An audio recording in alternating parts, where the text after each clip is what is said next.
कैसे हैं दोस्तों? पाकिस्तानी फिल्म इंडस्ट्री आजकल काफ़ी ग्रो कर रही है। पिछले कई सालों में हमने बहुत सी फैंटास्टिक मूवीज़ देखी हैं, जैसा कि wrong number, actor in law, Karachi से लाहौर या फिर बोल जैसा मास्टरपीस। लेकिन हम एक चीज़ हमेशा देखते हैं कि ये पाकिस्तानी फिल्म्स बॉलीवुड फिल्म्स जितना सक्सेसफुल नहीं हो पाती। अर्निंग के ही पॉइंट ऑफ व्यू से नहीं, बल्कि लार्जर देन लाइफ ग्राफिक्स और क्वालिटी ऑफ कंटेंट के पॉइंट ऑफ व्यू से भी। हम सभी बॉलीवुड मूवीज़ देखते हुए ही बड़े हुए हैं और उनके तमाम स्टार्स को एडमायर भी करते हैं, लेकिन हम ये भी देखते हैं कि पाकिस्तानी फिल्म्स को और एक्टर्स को वो पॉपुलैरिटी नहीं मिल पाती कि जो बॉलीवुड की एक एवरेज फिल्म या एक एवरेज एक्टर को मिल जाती है। दोस्तों, आज हम ऐसे ही कुछ फैक्टर्स के बारे में बात करेंगे कि जो लॉलीवुड की फिल्म्स में मिसिंग हैं, और शायद यही वो रीजंस हैं कि Lollywood is not as successful as Bollywood.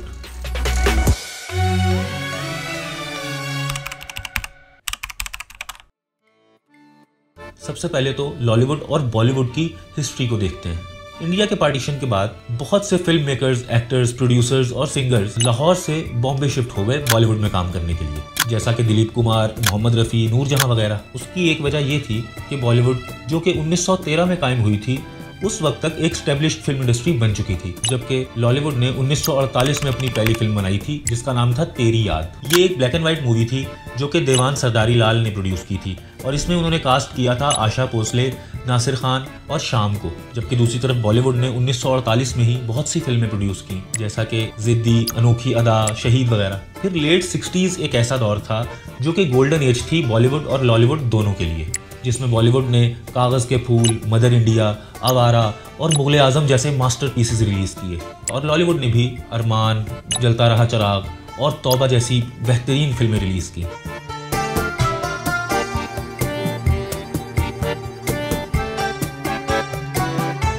Seventies के अरसे तक इन दोनों इंडस्ट्रीज़ में काफ़ी हेल्दी कंपटीशन था। ईस्ट पाकिस्तान के अलग हो जाने के बाद मुल्क में जो इकोनॉमिक और पॉलिटिकल क्राइसिस चल रहा था, उसके बावजूद पाकिस्तानी फिल्म इंडस्ट्री ने अनमोल, निकाह और मेरा नाम है मोहब्बत जैसा रिमार्केबल काम प्रोड्यूस किया। ये 70s की कुछ फिनोमिनल मूवीज़ हैं जो लॉलीवुड ने रिलीज़ की। फिर हो जाता है मुल्क में मिलिट्री कू, जिसके बाद पूरे मुल्क के साथ साथ मिलिट्री डिक्टेटरशिप का इन्फ्लुएंस हो जाता है फिल्म इंडस्ट्री पर भी, और लॉलीवुड डिस्प्ले ऑफ अफेक्शन पर सेंसरशिप फेस करने लग जाता है, और फिर इसको फोर्स किया जाता है स्टेट नैरेटिव को पॉपुलराइज करने पर। अब ऐसे में फिल्म मेकर्स के लिए काफ़ी मुश्किल हो चुका था इतनी रिस्ट्रिक्टेड पॉलिसीज के बावजूद अच्छा कंटेंट प्रोड्यूस करना, और यही वजह थी कि पंजाबी फिल्म्स और गंडासा कल्चर को एक राइज मिला लॉलीवुड के अंदर, जबकि बॉर्डर के उस पार बॉलीवुड जंजीर, दीवार और शोले जैसी रोमांटिक और अंडरवर्ल्ड डोमिनेटेड मूवीज़ को एक्सपीरियंस कर रहा था।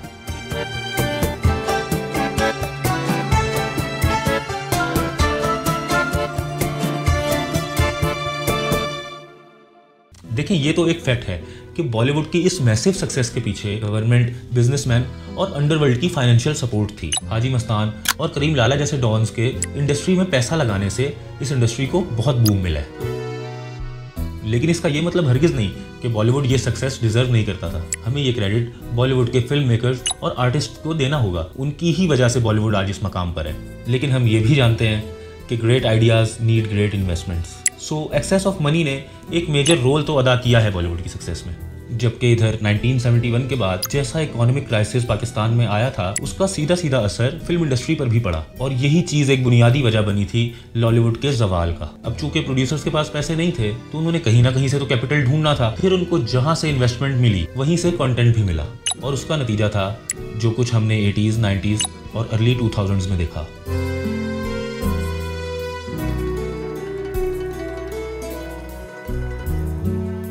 इस दौरान कुछ अच्छा काम भी देखा गया, जैसा कि सैयद नूर की फिल्म चूड़ियाँ या जावेद शेख की फिल्म ये दिल आपका हुआ। इन मूवीज़ को मुल्क में बहुत पजीराई मिली, लेकिन उस वक्त तक बॉलीवुड अपनी रोमांटिक, कॉमेडी और एक्शन मूवीज़ से पूरे एशिया पर छा चुका था, और इसने अपने उरूज की पीक देखी 3 खान्स की एंट्री के बाद। अब यहाँ रोज़ाना हज़ारों मूवीज़ रिलीज़ हो रही थी, जबकि दूसरी तरफ लॉलीवुड बिल्कुल ही कॉम्पिटिशन से आउट हो चुका था।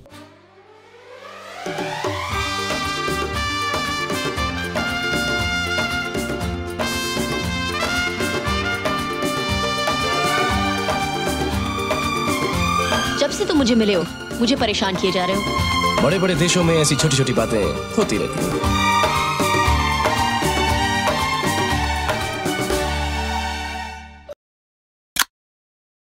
और एक लंबे डाउनफॉल को फेस करके फाइनली पिछले डेकेड में 2011 के बाद से हमने देखा कि पाकिस्तानी इंडस्ट्री ने दोबारा रिवाइव करने की कोशिश शुरू कर दी और इसकी बुनियाद रखी शोएब मंसूर ने खुदा के लिए और बोल जैसे मास्टरपीस बनाकर। वाकई मार दूंगी। मार्टिन को ठीक करो, अंदर आग लगाओ, बाहर खुद ब खुद आएगी। तो दोस्तों ये तो था इन दोनों इंडस्ट्रीज का हिस्टोरिक रिव्यू, जिससे हमें ये पता लगा कि इन दोनों इंडस्ट्रीज में ये जो इतना मैसिव डिफरेंस है इसके पीछे रीजंस क्या है। लेकिन दोस्तों कुछ ऐसे पॉइंट्स भी हैं कि जिनकी तरफ ज्यादा लोगों का ध्यान नहीं जाता। आइए जरा उन पर भी बात करते हैं। लेकिन इस बात को शुरू करने से पहले मैं ये डिस्क्लेमर जरूर देना चाहूंगा कि ये सिर्फ एक डिस्कशन है। इसमें हो सकता है कि कुछ पॉइंट्स आपको सही ना लगें और ऐसा भी हो सकता है कि मैं कोई पॉइंट ऐसा मिस कर दूं, तो आप मुझे कमेंट्स में जरूर मेंशन कर सकते हैं। लोग तो मरते हैं कि ऐसा कोई प्लान हाथ आ जाए, और हमारे पास तो प्लान है यार। और वैसे भी कोई डाका नहीं डाल रहे हम। कोई अच्छा काम नहीं कर सकते थे? मेरा शादी से पहले तो कहती थी कि मैं अली जफर लगता हूँ। अली जफर से किया होता तो ऐसा डफर ना होता। तो दोस्तों क्या आपको वाकई लगता है कि लॉलीवुड का major problem lack of money ही है? मैं तो कहूँगा कि नहीं, क्योंकि पिछले कई सालों में हमने बहुत सी हाई बजट मूवीज बनती हुई देखी हैं। बॉलीवुड के मुताबिक हाई बजट नहीं, लेकिन एक ऐसी इंडस्ट्री के लिए जहां मूवीज बनना ही बंद हो गई हों, हाई बजट कहना इज फाइन। तो हमने देखी मौला जट, जवानी फिर नहीं आनी, तीफा एंड ट्रबल और नामालूम अफराद जैसी मूवीज। ये सब एक अच्छे बजट वाली मूवीज थी और इन्होंने काफी अच्छा बिजनेस भी किया। लेकिन क्या इन मूवीज में हमने अपना बेस्ट दिया? Again no. चलें इसको थोड़ा और डिटेल से समझते हैं। In case of Maula Jatt बहुत सारे लोगों का ये मानना है कि माहिरा खान की डायलॉग डिलीवरी पैथेटिक थी। उनका किरदार था मुखो का, जो कि एक पंजाबी गांव की लड़की है। अब जरा ये डायलॉग सुने। लड़की नहीं हुए अद आसमान आके मिलना जरूरी सी, किसी नुक्कड़ विच जाके जब भी पढ़दा स्वाद ही और होता है। वो लोग जो पंजाबी लहजे को समझते हैं वो ये आराम से देख सकते हैं कि माहिरा खान का एक्सेंट काफ़ी इमेच्योर है, जो कि एक एक्टर की क्रेडिबिलिटी और कॉम्पिटेंस पर सवाल उठाता है। जबकि बॉलीवुड में हम कैरेक्टर की डिटेलिंग देखते हैं, जैसे कि गंगूबाई में आलिया भट्ट। भाषण वासन देने की आदत नहीं है मुझे, आज सीधा दिल से बात करूंगी मैं। शायद आप लोगों को मेरी बात थोड़ी सी कड़वी लगे, लेकिन ध्यान से सुनना। वेल आई थिंक कि आप सब मेरा पॉइंट समझ चुके हैं। तो दोस्तों जब हम ये चीज़ें देख सकते हैं तो मेकर्स क्यों नहीं देख सकते, जबकि हम जानते हैं कि इस फिल्म को बनने में 8 साल से ज्यादा का अरसा लगा है। दोस्तों इस क्रिटिसिज्म का मकसद माहिरा खान को कैंसिल करना नहीं है, लेकिन मेकर्स की क्रेडिबिलिटी पर सवाल जरूर उठता है, क्योंकि ऐसा ही गैर जिम्मेदाराना रवैया हमें अक्सर ही लॉलीवुड फिल्म्स में नजर आता है। फिर ऐसे ही हम एक और चीज़ बहुत सुनते हैं कि पाकिस्तानी फिल्म्स ड्रामास जैसी फील देती हैं। Well in majority cases it's true, इसके पीछे काफ़ी रीजंस हैं, लेकिन सबसे पहले हम डिस्कस करते हैं स्क्रीन प्ले को। दोस्तों एक टॉपिक ऐसा है कि जिस पर बॉलीवुड और लॉलीवुड दोनों ने मूवी बनाई है, मंटो। जो पाकिस्तान में मंटो बनी उसमें मंटो का किरदार सरमद खुसट ने अदा किया है और बॉलीवुड वाली में नवाजुद्दीन सिद्दीकी ने। इन दोनों मूवीज़ में एक ही सिचुएशन के सीन्स देखें। अब हम हल्का अरबाब ज़ौक़ के इजलास का बाकायदा आगाज करते हैं और सादत हसन मंटो अपना ताज़ा अफसाना सुनाएंगे।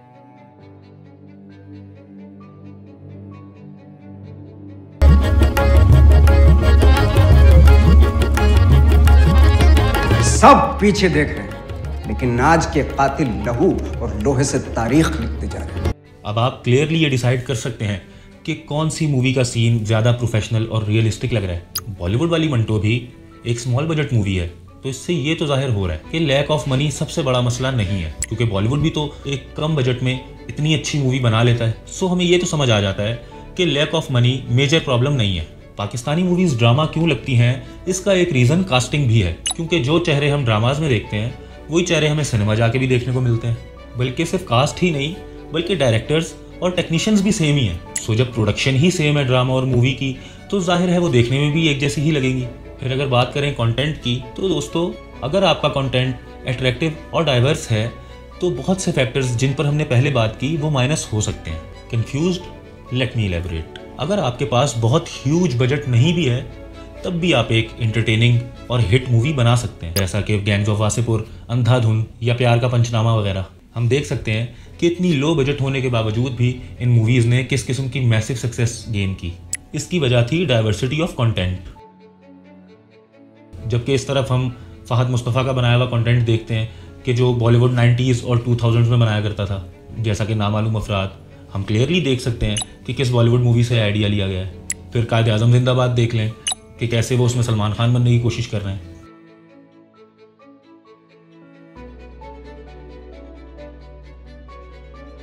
ये अनफेयर बात होगी कि हम सिर्फ इंडस्ट्री को ही क्रिटिसाइज करते रहें डाइवर्सिटी ऑफ कंटेंट ना होने पर।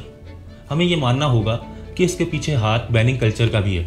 जब भी किसी डाइवर्स कंटेंट पर कोई मूवी बनती है तो वो बैन कर दी जाती है, जैसा कि जॉयलैंड, जावेद इकबाल या मालिक या फिर जिंदगी तमाशा, जो कि बहुत अच्छी मूवी थी। हाँ ठीक है, उसमें भी कुछ टेक्निकल मसाइल थे, लेकिन एक अच्छा टॉपिक और एक अच्छा कंटेंट था। फिर इसी तरह लाल कबूतर which was a phenomenal movie, लेकिन बैन हो गई। सो जब हर इंटरेस्टिंग और अट्रैक्टिव टॉपिक को बैन कर दिया जाएगा तो क्वालिटी कंटेंट कैसे निकलेगा। दूसरी तरफ हम इंडिया में देखते हैं कि ताशकंद फाइल जैसी ब्लंट मूवी भी रिलीज़ होती है। फिर आजकल की बात करें तो OTT प्लेटफॉर्म्स ने कंटेंट की क्वालिटी को मज़ीद हाई कर दिया है और लॉलीवुड का हर टॉपिक बैन हो जाता है। फिर एक बहुत अहम फैक्टर आता है जो कि है इंडस्ट्री का इंफ्रास्ट्रक्चर। बॉलीवुड के पास एक प्रॉपर इंफ्रास्ट्रक्चर है, जबकि लॉलीवुड के पास proper advance film making technology नहीं है। ना एडवांस इक्विपमेंट्स हैं, ना ट्रेन टेक्नीशियंस हैं, हत्ता के फिल्म स्टूडियोज़, लोकेशंस और फिल्म सेट्स भी नहीं हैं। जबकि बॉलीवुड के पास धर्मा, यशराज और रेड चिलीज़ जैसे प्रोडक्शन हाउसेज मौजूद हैं। इसके अलावा भी कुछ इंफ्रास्ट्रक्चरल इश्यूज़ हैं, जैसा कि lack of distribution, exhibition networks, फिर मार्केटिंग और प्रमोशंस में भी काफ़ी मसाइल हैं। सो फ्रेंड्स, ये थी कुछ इंपॉर्टेंट बातें जिन पर गौर करना बहुत ज़रूरी है, स्पेशली पाकिस्तानी फिल्म मेकर्स के लिए। आई होप आपको ये वीडियो पसंद आई होगी, और अगर आप अपनी राय देना चाहते हैं तो कमेंट्स में हमें ज़रूर बताएं। इस वीडियो को लाइक करें, शेयर करें और चैनल को सब्सक्राइब करें। Thank you.